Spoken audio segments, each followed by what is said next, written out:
Great books are born out of great minds by Dr. APJ Abdul Kalam. Friends, reading habits from young age and continuous acquisition of knowledge through books indeed make human beings appreciate multiple aspects of societal life and become autonomous learners. First, let me talk about the culture of excellence. Culture of excellence.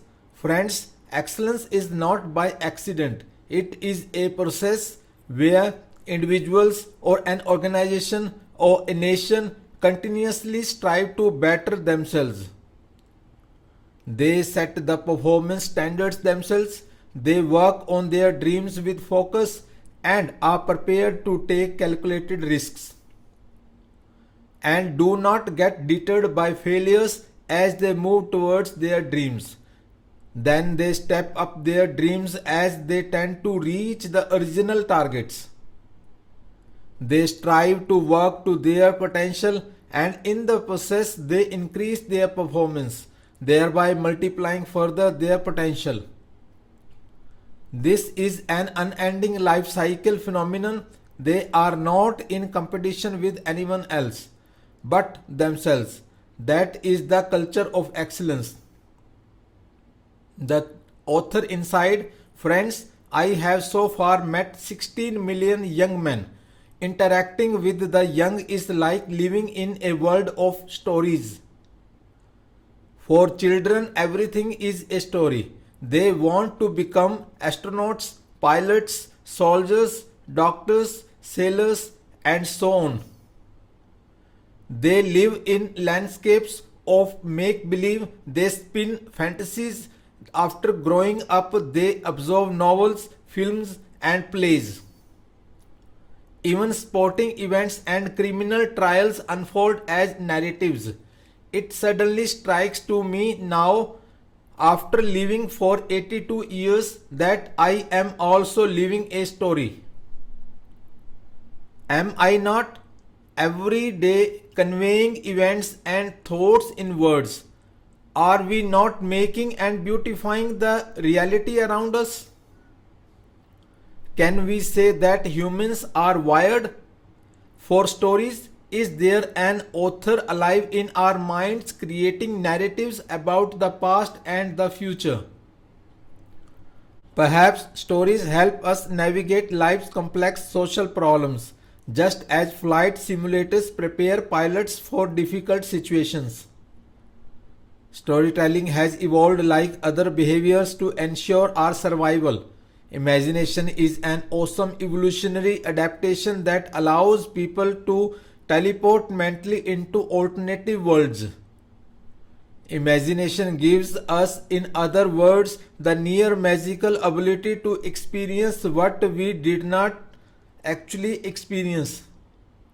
A story is a thing that does rather than a thing that is. It is a tool with measurable utility rather than an object for aesthetic admiration. Attention is the reward that listeners bestow on the storyteller. This makes storytelling a central component of leadership. When we wrote India 2020 in 1998, it was a story that stirred the nation economy. Of course, storytelling has a darker side too. It makes us vulnerable to conspiracy theories, advertisements, and narratives about ourselves that are more truthy than true. Everything is in the eye of the beholder. Right, wrong, sin, good, duty, responsibility, love, hate, all of these depend on who is looking. New forms of stories generate their own new sets of problems, which require yet more solutions. Alternate reality games (ARG) are interactive network narratives that use the real world as a platform and uses transmedia storytelling to deliver a story that may be altered by participants' ideas or actions. The human brain has been on a slower evolutionary trajectory than the technology, and our brains still respond to content by looking for the story to make sense out of the experience. It is important that we revisit storytelling in a serious manner and ensure that stories remain authentic human experiences. Let the stories leapfrog the technology and bring us to the core of human experience about collaboration and connection. In this connection, let me share my observation. I was reading a book on the great author Johann Wolfgang Goethe, whose mind evolved Faust, the great German epic. Shakespeare can see the past, the present, and the future through his great musical plays. Whereas the great Indian epic master Valmiki evolved the story of the Ramayana that stands for the past, the present, and the future. I was asking myself what could have actuated their minds to evolve such great epics. In the biographies of Goethe and Shakespeare, they claimed that their minds were actuated by the life force. They claim that every human being has intellectual energy, this life force, but it gets diluted and gets lost as life goes on. Only a few great souls fully concentrate and use this life force. Valmiki says that a divine force helped him evolve the Ramayana. The message, friends, particularly the young authors, is this: you have the mighty force within you.